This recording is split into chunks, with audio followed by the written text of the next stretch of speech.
saya kan motivasi saya untuk ikut Indonesia Mengajar ini ingin seperti apa ya, wujud rasa syukur saya kepada Tuhan bahwa beliau telah memberikan yang terbaik buat saya selama ini, dan dari SD sampai kuliah pun saya tidak lepas dari beasiswa. Jadi ini mungkin langkah terbaik saya ikut Indonesia Mengajar.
Hari ini kita mau belajar tentang apa? Apa di belakang kita ada apa? Tumbuhan. Nah, coba sekarang sebutkan di bagian tumbuhan ada apa aja? Ada daun. Daun. Batang. Bunga. Ada apa lagi?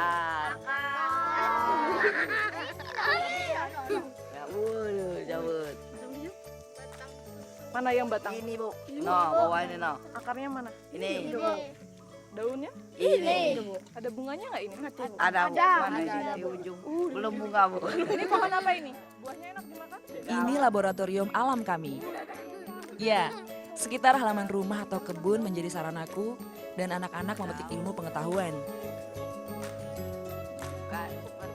Di sini, kami coba mengungkap ciri-ciri tumbuhan melalui pengamatan secara langsung. Tulang daun yang menjari, karena bentuknya seperti jari.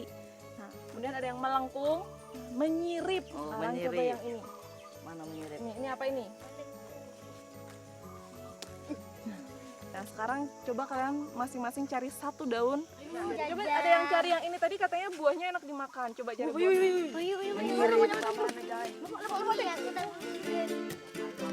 Murid-muridku dengan antusias menyebutkan nama setiap tumbuhan yang mereka temukan. Banyak durinya. Termasuk diantaranya memberiku informasi tanaman apa saja yang bisa dimakan.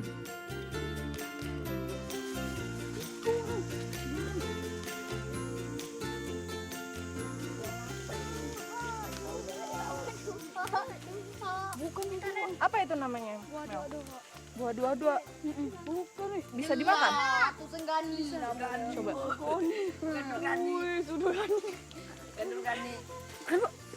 Pedo. Yang kembang-kembang.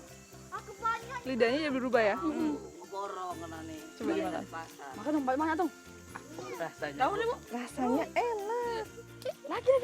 Gimana kalian membedakan makanan ini bisa dimakan, ini tadi bisa dimakan sama yang tidak boleh dimakan? Kalau dimakan burung bu. Kalau dimakan tuh hewan. Berarti yang bisa dimakan hewan, burung, tupai bisa dimakan Manusia. Ini pohon apa ada durinya?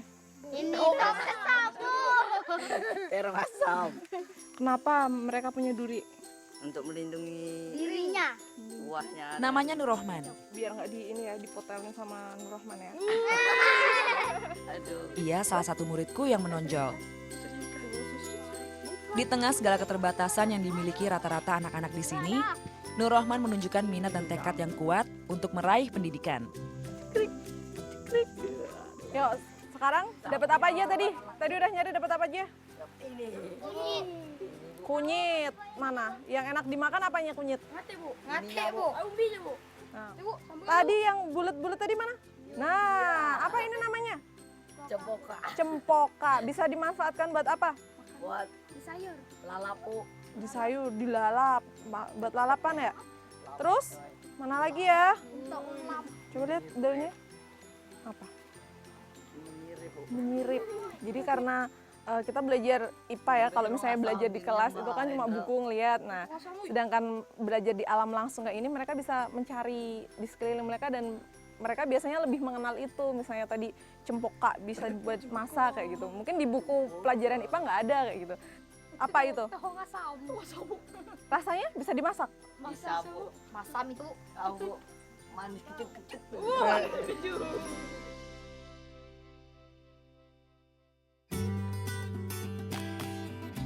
Aku Ike Septi Yastari, lulusan Universitas Gadjah Mada jurusan akuntansi. Aku pernah magang di Rumah Sakit PKU Muhammadiyah Bantul, Yogyakarta sebelum menjadi pengajar muda. Bagiku tak mudah untuk bergabung dengan gerakan yang digagas Yayasan Indonesia Mengajar ini. Aku sempat gagal ketika pertama kali mengikuti seleksi. Jadi dalam waktu 1 tahun itu mencoba untuk memperbaiki diri, mengasah kemampuan diri lagi dan setelah 1 tahun, nah itulah saya mencoba kembali untuk ikut seleksi Indonesia Mengajar gitu dan akhirnya ternyata memang saya diterima seperti itu. Dan ini menjadi pelajaran buat saya bahwa gagal dalam waktu pertama kali itu bukan berarti langsung bisa menyerah kayak gitu. Jadi jika kita ingin, ya kita berusaha lagi untuk bisa sampai lolos seperti itu. Menjadi pengajar muda memberiku kesempatan menebar ilmu ke pelosok negeri. Suatu bentuk rasa terima kasih dari segala yang kudapat dalam hidupku kini. Saya kan motivasi saya untuk ikut Indonesia Mengajar ini ingin seperti apa ya namanya, wujud rasa syukur saya kepada Tuhan bahwa beliau telah memberikan yang terbaik buat saya selama ini dan dari SD sampai kuliah pun saya tidak lepas dari beasiswa. Jadi ini mungkin langkah terbaik saya ikut Indonesia Mengajar agar sebagai wujud rasa syukur saya kepada Tuhan yang telah beliau berikan kepada saya kayak gitu.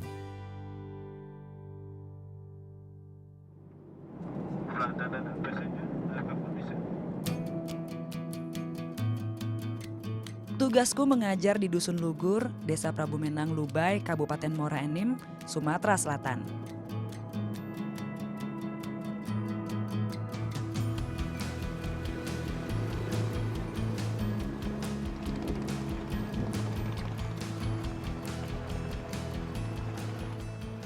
Untuk mencapainya dari ibu kota Palembang, butuh waktu sekitar 5 jam perjalanan.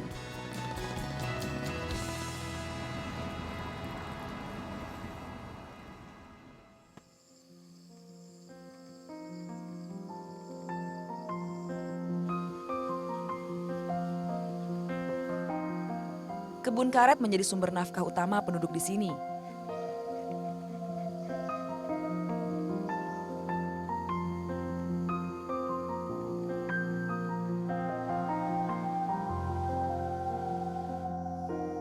Sedangkan padi biasanya ditanam hanya untuk dikonsumsi sendiri.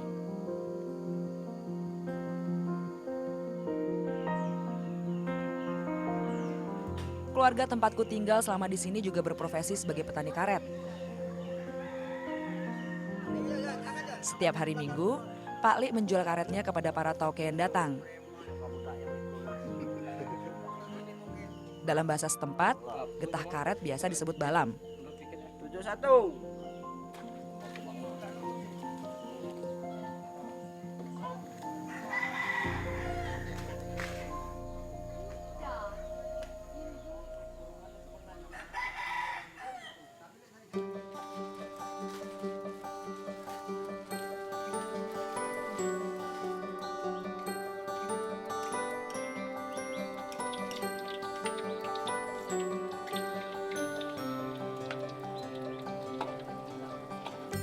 Aku bersyukur mendapatkan keluarga yang bisa menerimaku dengan baik di perantauan. Saat di rumah nyaman ya di luar kita lebih enak bergeraknya, bekerjanya, kemudian kemana-mana kita lebih enak.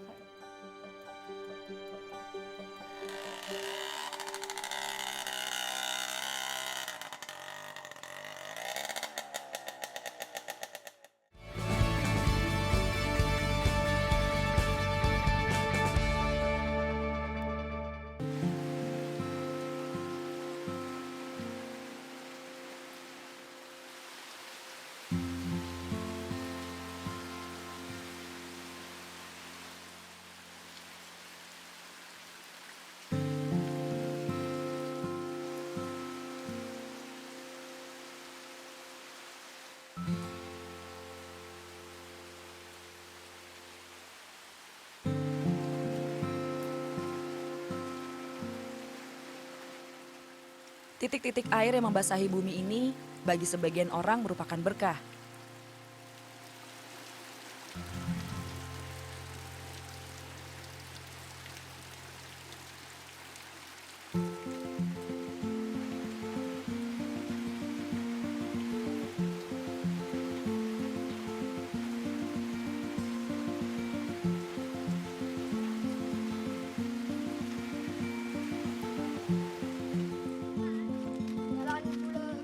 Namun di sini mampu menguapkan semangat untuk bersekolah.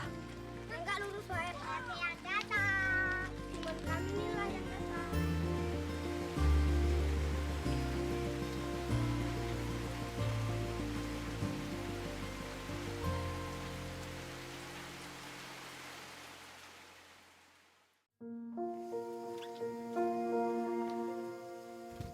Rumah yang jauh serta medan perjalanan yang sulit sudah cukup menjadi kendala untuk mencapai sekolah setiap hari. Ditambah lagi datangnya hujan, seolah menjadi pelengkap alasan bahwa bersekolah bukanlah perkara mudah. Hal inilah yang dialami oleh sebagian besar siswa, termasuk Nur Rohman. Hujan, emang dia udah siap-siap tadi. Karena hujan, pas dia bangun mau udah siap-siap mandi dia hujan. Jadi udah ganti pakaian, udah mau berangkat. Nggak jadi dia, kataku nggak usah berangkat lah kalau mau hujan, kataku daripada basah. Kasihan, sampai sekolahan basah, nanti masuk angin gimana. Daripada susah, mending istirahat dulu di rumah. Dia baca-baca buku dia di rumah.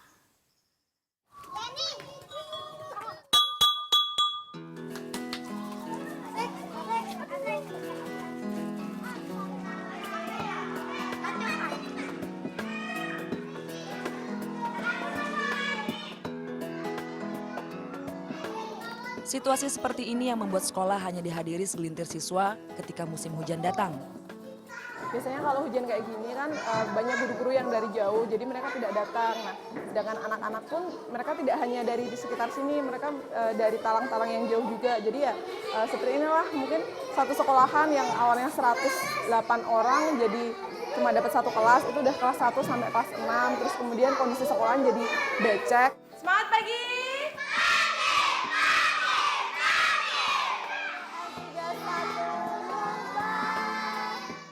Keadaan ini tak melunturkan semangatku mengajar. Anak-anak yang sudah berjibaku untuk hadir harus mendapat apresiasi. Semangat mereka harus terus dipupuk. Bernyanyi, membuat pantun, mengarang, ataupun kreasi lainnya adalah cara untuk menyatukan anak-anak dari berbagai usia ini.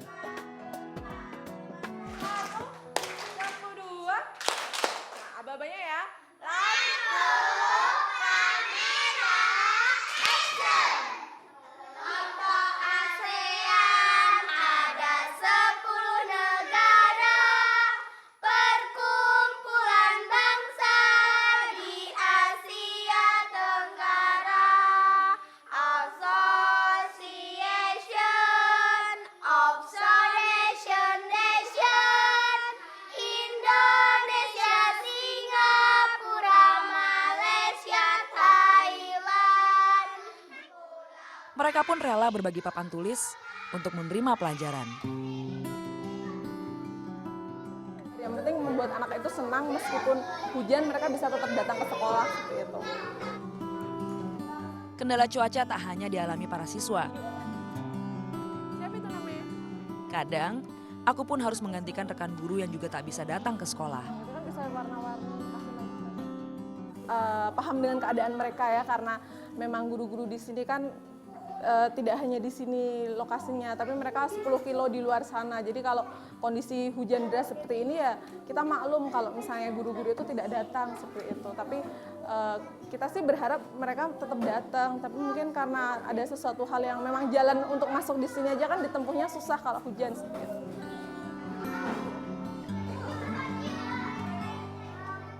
Hujan tak hanya membawa masalah kehadiran.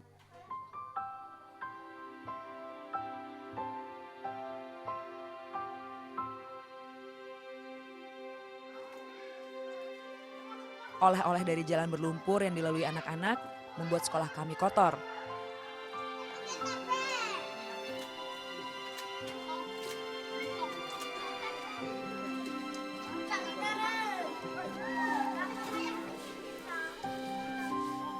Agar suasana belajar tetap bersih dan nyaman, anak-anak bahu-membahu beradu pel dan sapu. Ini biasa berhubung ini musim hujan ini Ibu ya. Nah, musimnya biasanya anak-anak ini kan nggak bisa diatur, jadi sepatu, sandal, langsung masuk kelas. Berhubung kelas kita ini pakai keramik, jadi kan kalau di rumah kotor, biasanya di sekolah kotor kan tidak bagus kita belajar. Jadi kita turun tangan sendiri, mengajar kepada anak-anak cara bersih-bersih, itu kan supaya terlihat rapi. Gitu kan. Jangan sampai di dalam kelas kotor, nanti di rumah terbawa-bawa, kotor semua. Gitu kan. Jadi seluruh anak dari kelas 1 sampai kelas 6 berikut kantor dibersihkan semua, dipel. Gitu. Energi di dunia ini yang tidak ada habis-habisnya. Ya, inilah kondisi nyata di SDN 31 Lubai, tempatku bertugas selama hampir setahun ini. Sekolah yang awalnya adalah kelas jauh dari SDN 2 Prabu Menang.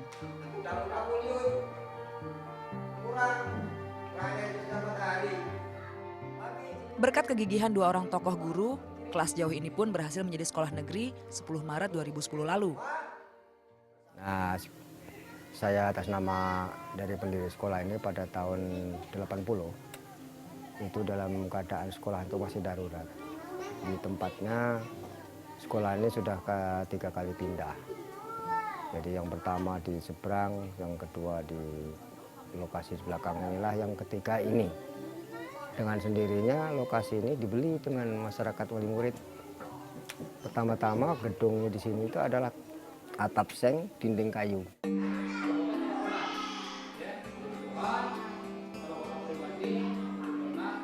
Anak menantu Pak Bejo turut meneruskan perjuangan berdirinya sekolah. Sebagai generasi kedua dari Bapak Bejo, itu kan. Pada awalnya lapangan ini kan bukan lapangan untuk sekolah, jadi lapangan ini kan merupakan lapangan wakaf. Ya. Ini pada awal mulanya kami mengajar di sini, hanya sekedar membantu kan. Tapi lama kelamaan kita kasihan kan sama calon generasi yang akan datang ini kan. Mau jadi apa? Gak mungkin hanya di hutan saja ini kan. Nah, oke, kami berinisiatif melanjutkan pendidikan ini kan, supaya anak-anak ini bisa maju gitu kan.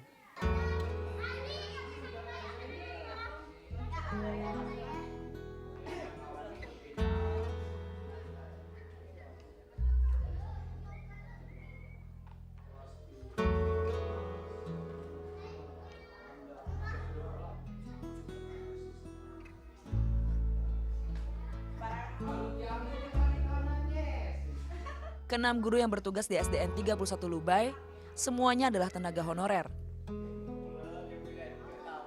Pegawai negeri hanya disandang oleh kepala sekolah. Bagi Pak Bejo, sang pendiri sekolah, status kepegawaian tak lagi diharapkannya. Apalagi mengingat usia yang sudah senja. Yang penting aku itu anak cucu dalam keadaan maju. Itulah harapan kami.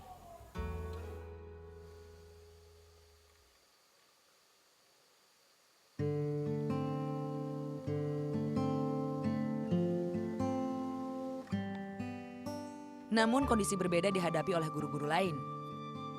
Di tengah tanggung jawab untuk mengajar, mereka harus bergulat untuk memenuhi kebutuhan hidup keluarga. Berkebun karet menjadi usaha sampingan.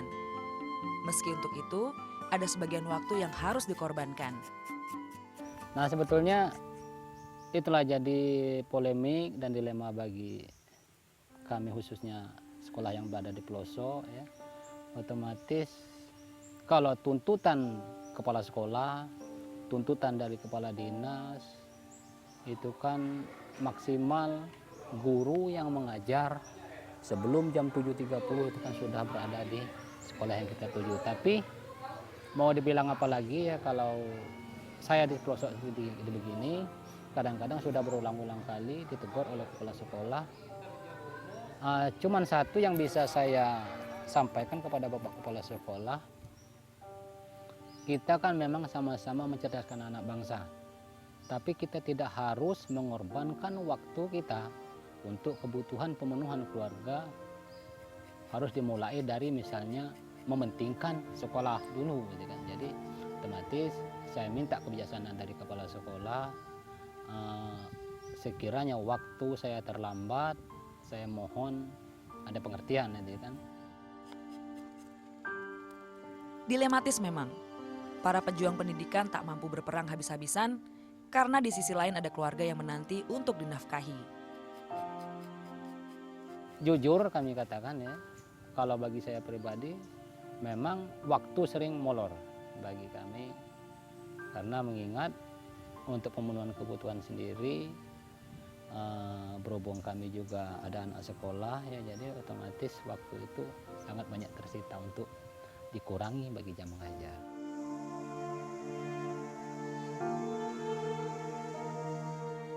Hal inilah yang juga dikeluhkan oleh para orang tua. Ya masalah kadang-kadang itu kan waktu kan, kadang-kadang waktu itu kan kadang-kadang jam 8 masuk, nggak tentu maksudnya itu, pulangnya pun kan kadang-kadang ya pas waktu kan, tapi kadang-kadang yang banyak kurang kan. Waktu belajarnya pun kadang-kadang kurang. Meski demikian, orang tua murid pun tak bisa berbuat apa-apa. Kondisi guru honorer dengan penghasilan pas-pasan setali 3 uang dengan mereka. Harapan masyarakat, guru-guru bisa mendapat perhatian lebih, sehingga kondisi pendidikan pun akan lebih baik. Realita yang membuatku maklum, bukan hal mudah bertahan mengajar di lokasi yang kurang mendapat perhatian. Sempat 2 kali ada guru yang mau masuk ke sini, ngajar di sini, memang 1 minggu aja mereka nggak tahan gitu, tidak kuat. Jadi ya bagaimanapun juga memang guru-guru inilah yang menjadi pokok pondasi dari sekolahan ini.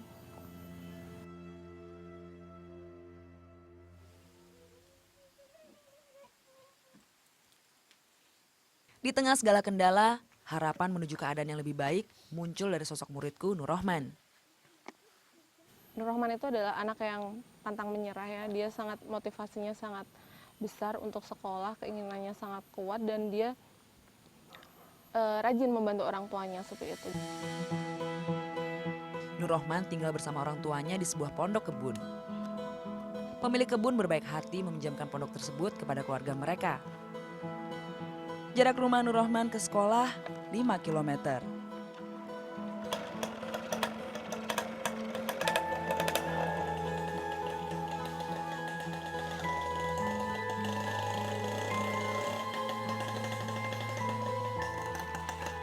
Waktu tempuh selama kurang lebih 1 jam, selalu ia jalani dengan riang.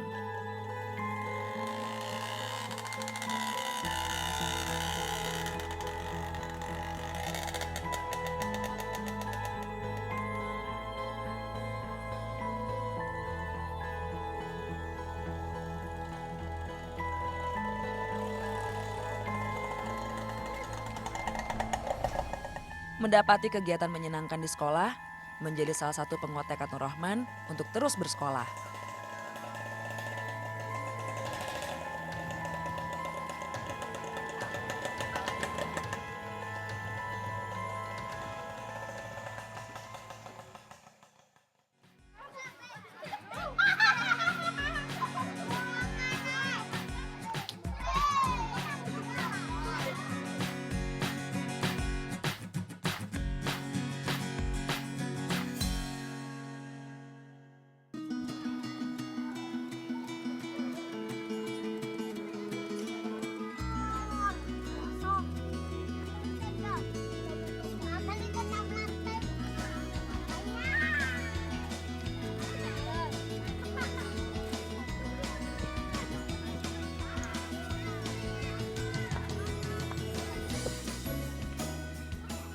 Bahasa daerah tidak menjadi pelajaran muatan lokal di Sumatera Selatan.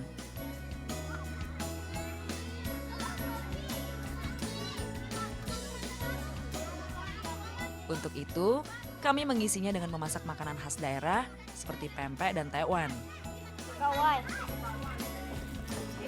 Mana nak? Aku pergi lagi.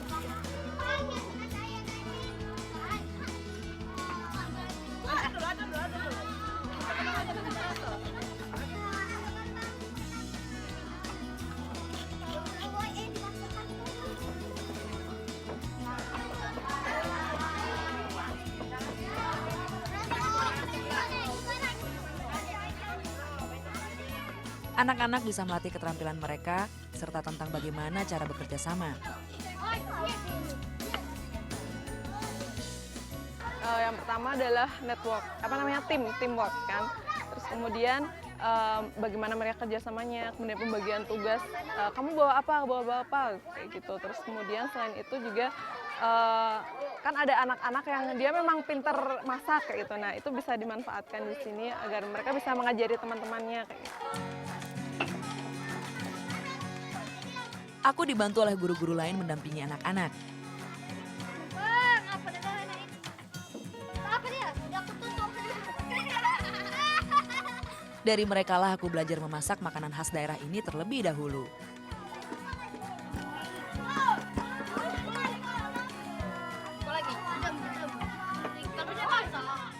Bikinnya nggak susah,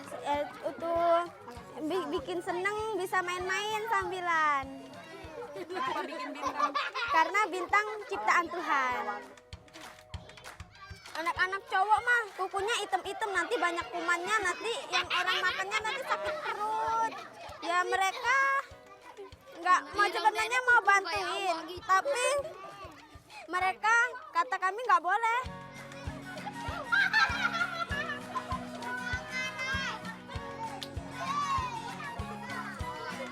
Lucu, kalau komen tuh galak, kalau pakai itu Pak gini Bu.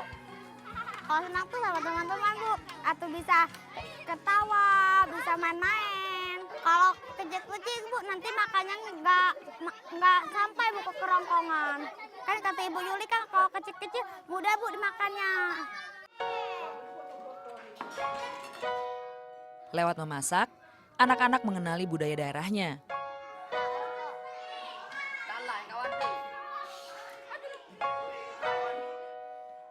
Kekayaan tradisi yang kelak akan mereka wariskan kepada generasi penerus nanti.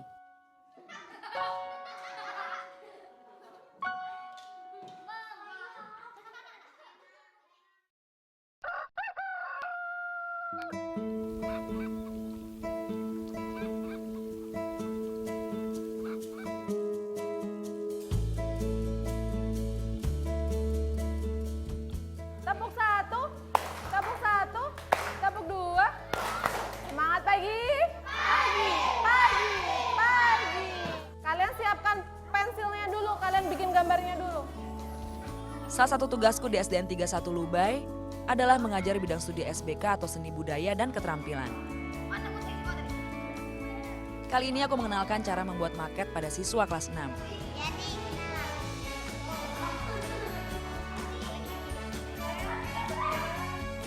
Sebuah ide yang tak sengaja kutemukan ketika melihat mereka suka menggambar sambil bermain.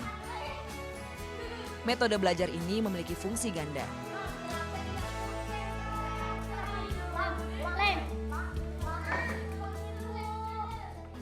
Ini untuk lebih mengembangkan kreativitas anak dan menunjukkan bahwa ada profesi ini loh, arsitek.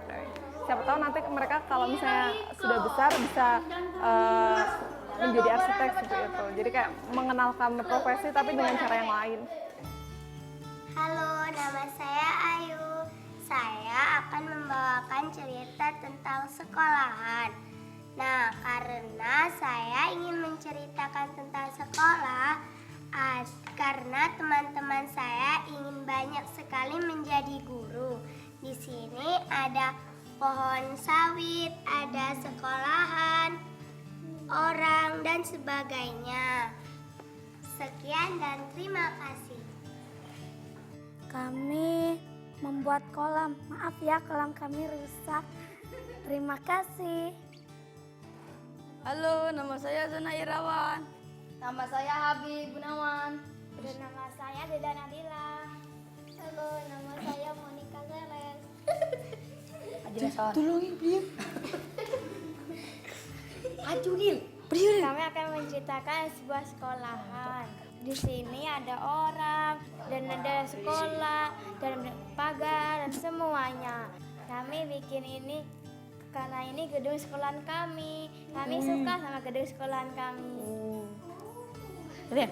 Sekian dan terima kasih. Dadah.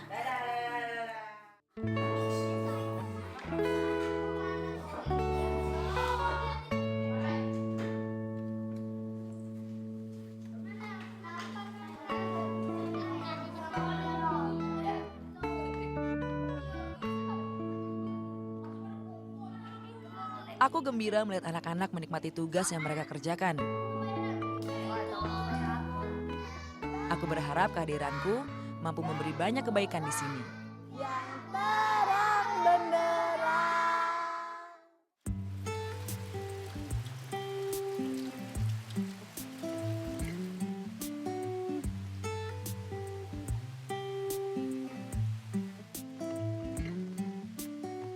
Setiap Jumat atau Minggu sore, aku melakukan les keliling ke rumah anak-anak.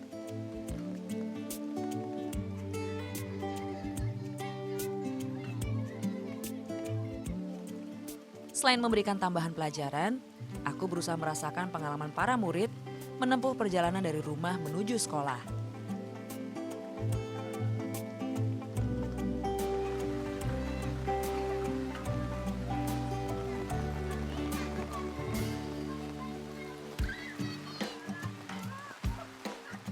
Aku ingin menanamkan kepada mereka bahwa tak ada tantangan yang bisa menghalangi keinginan untuk belajar.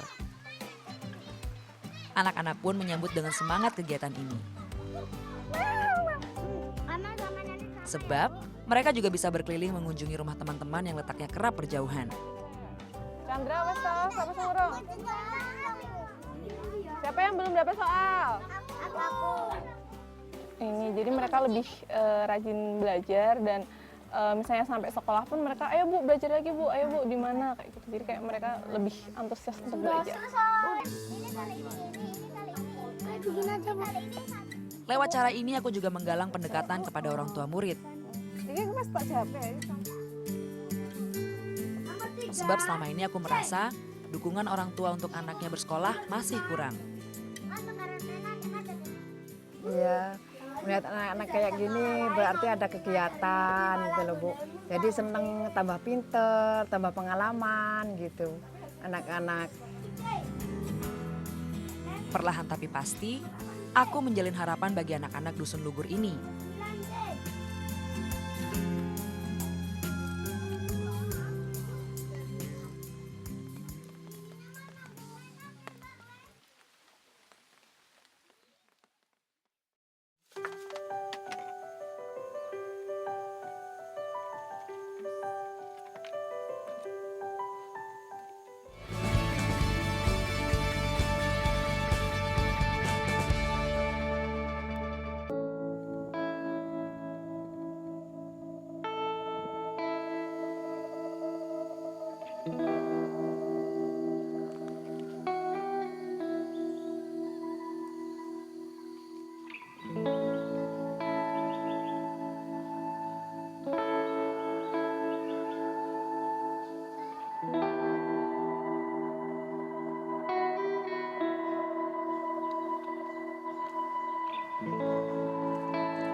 Dah, yuk. Ini Ibu bawa buku nih. Kayak gitu. Jangan berebut ya, tapi seperti biasa yang mau pinjam ditulis dulu. Aku juga tuh. Nanti dulu ya. Ya dulu. Jangan berebut, jangan berebut. Buku. Ya pinjam apa ya? Beruang Bernard. Aku minjem juga ya, Bu. Irul apa Rul? Mana tulisan robot? Ya udah, Aji udah. Gitu. Jadi kita kan diberi buku-buku banyak ya dari sumbangan-sumbangan itu. Nah, di rumah tuh banyak, tapi di sini kan belum ada perpustakaan. Jadi setiap harinya berangkat dari rumah, saya bawa buku-buku ini, terus kemudian biasanya di sini saya taruh, terus kemudian anak-anak memilih-milih buku mana yang ingin mereka pinjam kayak gitu. Terus kemudian setelah mereka menemukan buku mana, lalu dicatat di sini. Jadi untuk melatih mereka biar jujur kayak gitu. Mendatangi kemas untuk menanyakan segalanya sampai sebuah. Iya, jadi memang setiap hari dan membawa buku di tas ransel itu sangat berat kayak gitu. Terus lagian tadi juga sangat heboh kan anak-anak melihat antusias mereka melihat buku tuh seneng banget, terus berebut mau pinjem kayak gitu. Nah itu cukup repot buat saya, jadi saya mencoba untuk membuat perpustakaan. Ayo Bu, ke pasar Bu.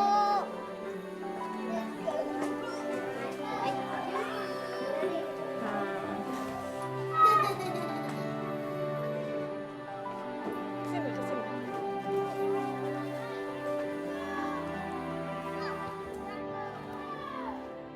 Ini adalah perpustakaan kita yang baru, jadi kita udah mendesainnya seperti ini karena ada ruangan kosong nggak digunakan. Awalnya jadi gudang, terus daripada gudang tidak bermanfaat juga, masih ada ruangan kosong lagi yang untuk gudang. Jadi kita gunakan ini untuk perpustakaan dan kita udah menyiapkan anak-anak ini untuk menjadi pustakawan kecil. Gitu. Ada jadwalnya sendiri-sendiri. Jadi hari Senin siapa, hari Selasa siapa, hari Kamis siapa, Rabu siapa seperti itu.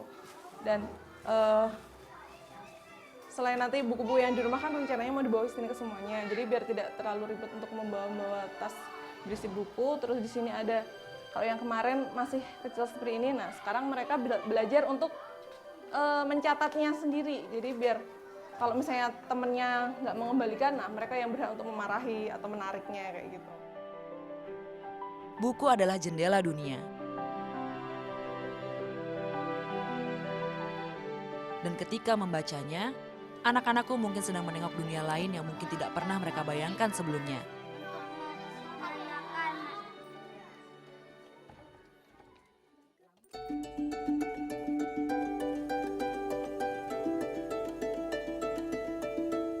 Hal inilah yang sering dilakukan Nur Rohman.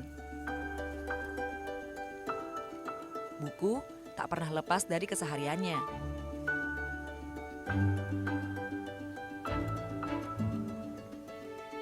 Sepulang sekolah, tugas Nur Rohman adalah membantu mamanya menjaga ladang dari incaran monyet-monyet liar.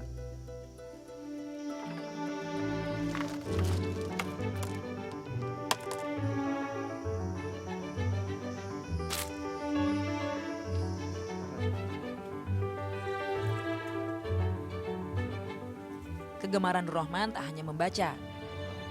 Ia menyukai ilmu pengetahuan alam dan sering kali membuat eksperimen sendiri untuk memenuhi rasa penasarannya.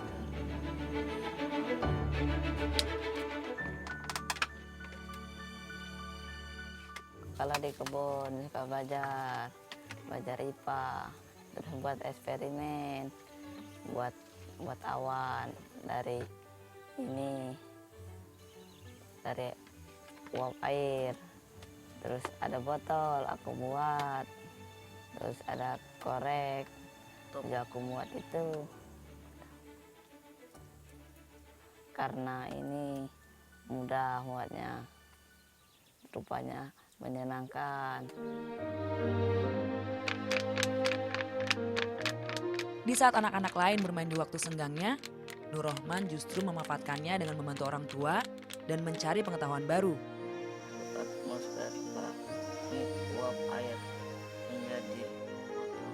Sebuah usaha yang indah di tengah keterbatasan.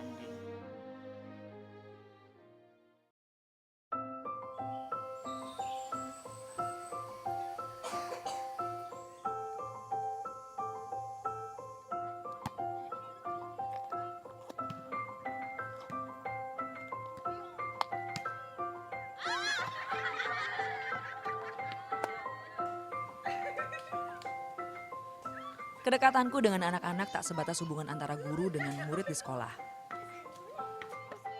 Jauh dari rumah, aku memiliki sahabat-sahabat yang selalu tak sungkan membagi keceriaan.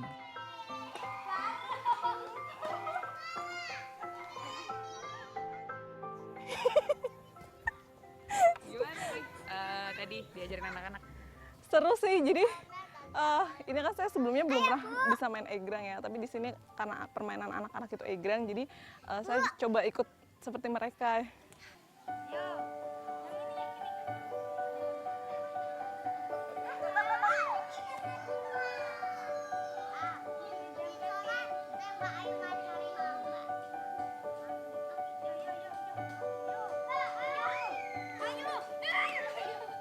Saya ngerasa bahwa jadi guru tuh sekaligus menjadi murid. Kalau misalnya ya di sekolah saya jadi guru ngajarin mereka, tapi di sini karena saya tidak bisa, jadi saya belajar dari mereka kayak gitu. Dan memang kita harus seperti itu. Tidak hanya kalau guru terus kemudian harus mempelajari terus, tapi kita dari siapapun kita harus belajar seperti juga dengan anak-anak ini.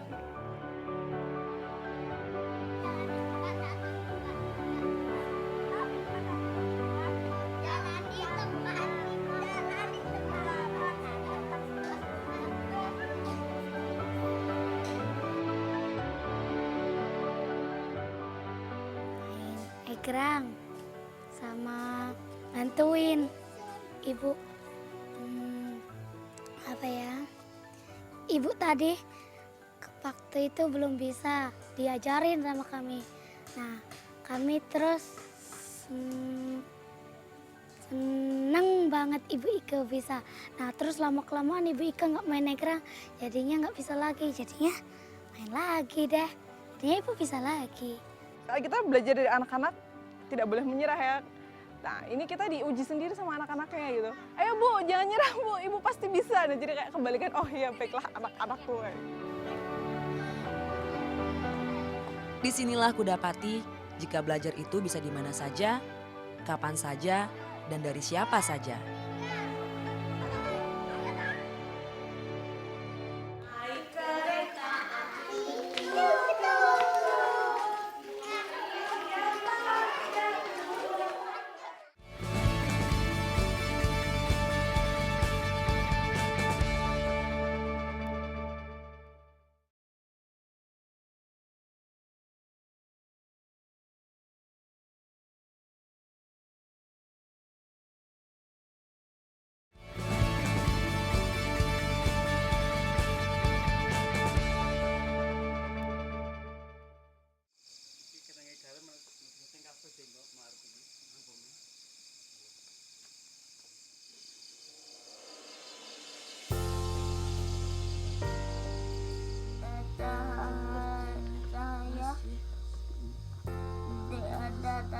Datang.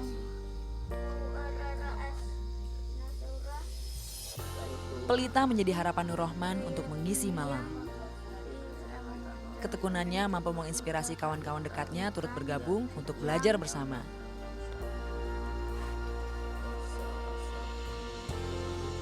Tanpa listrik, murid-muridku ini melahap ilmu dalam keremangan. Nah itu ini belajar lagi. Kalau sampai malam itu kadang tidur sampai jam 10, orang belum ngantuk. Cita-cita jadi guru karena ingin jadi kayak Ibu Ika. Kok sederhana dia belajarnya, tapi terus setiap hari siang malam dia rutin belajarnya, nggak pernah apa. Walaupun mengeluh juga masih tetap belajar dia. Kalau mau sekolah itu maunya pasti harus cepat-cepat mau berangkat sekolah, nggak mau ditelatin gitu dia sekolahnya, harus lancar. Walaupun hujan kita nggak boleh, masih tetap nekat mau sekolah. Tak dinyana, hasil jerih payahnya ini sempat mengantarnya mewakili sekolah hingga kabupaten dalam lomba sains di bawah bimbingan pengajar muda sebelumku, Asri Saraswati Iskandar.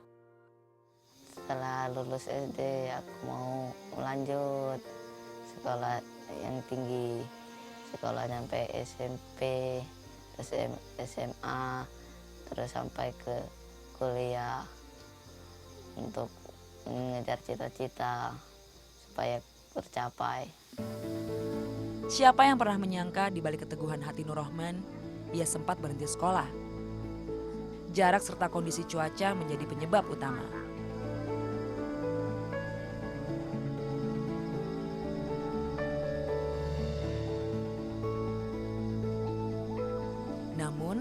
Tekadnya yang kuat untuk melanjutkan pendidikan membuat sang orang tua kini mendukungnya sepenuh hati. Kalau persiapan itu hari-harinya ibaratnya aku nih penderes, bagi 2, penghasilannya paling besarnya 600 ke bawah. Nah tapi udah diomongin yang punya tanah, kata yang punya tanah ini, kamu katanya duitnya seminggu, dalam 1 minggu ditabung, 1 minggu untuk rumah tangga katanya. Berhubung nanti tabungan kamu nggak nambah-nambah, dibantulah aku disuruh giling padi dia itu 4 karung untuk stok dulu sementara supaya tabungan anak-anak itu banyak katanya. Jadi tabungan aku itu digandengin sama ini rekening dia itu, ditabung di ini Batu Raja.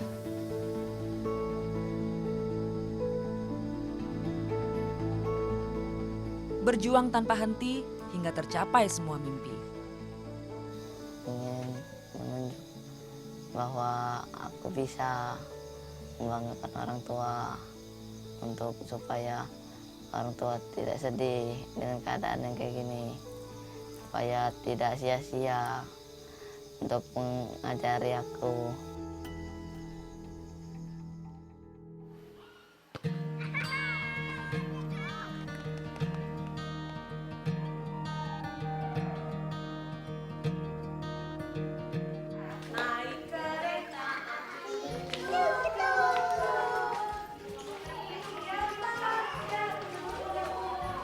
Aku percaya bahwa pendidikan harus dikenalkan kepada anak-anak semenjak dini. Dan membuat mereka menyukainya adalah langkah selanjutnya yang tak kalah penting.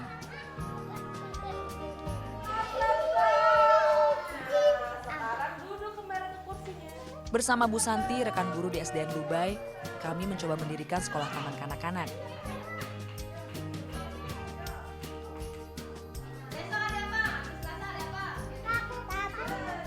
Sekolah ini dimulai pada pukul 2 hingga 4 sore. Rumah Bu Santi yang dekat dengan sekolah menjadi keuntungan tersendiri. Kalau TK kan hitung-hitung itu ada ilmu kan dibagikan, berhubung nggak ada yang di sini mau bantu Ike, jadi saya yang membantu. Dia kalau ngajak pergi katanya ke situ, mungkin ada acara apa undangan mungkin, oleh berhubung ada TK batal jadi undangannya itu. Jadi kalau masalah untuk TK keutamakan lebih dulu.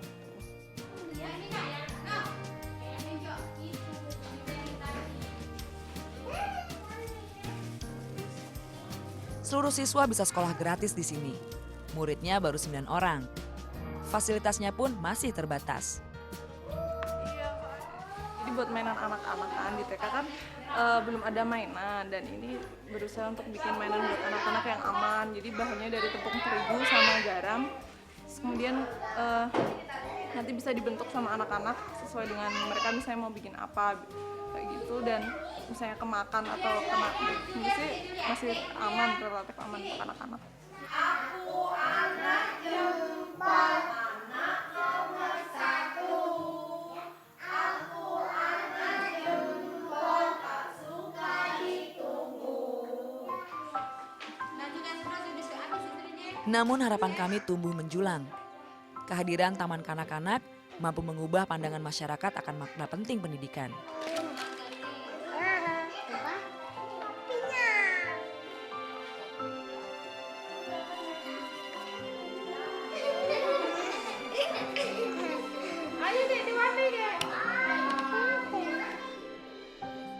Perubahan kini mulai tampak. Anak-anak lebih semangat ke sekolah. Jejak hari berjalan dengan ramai.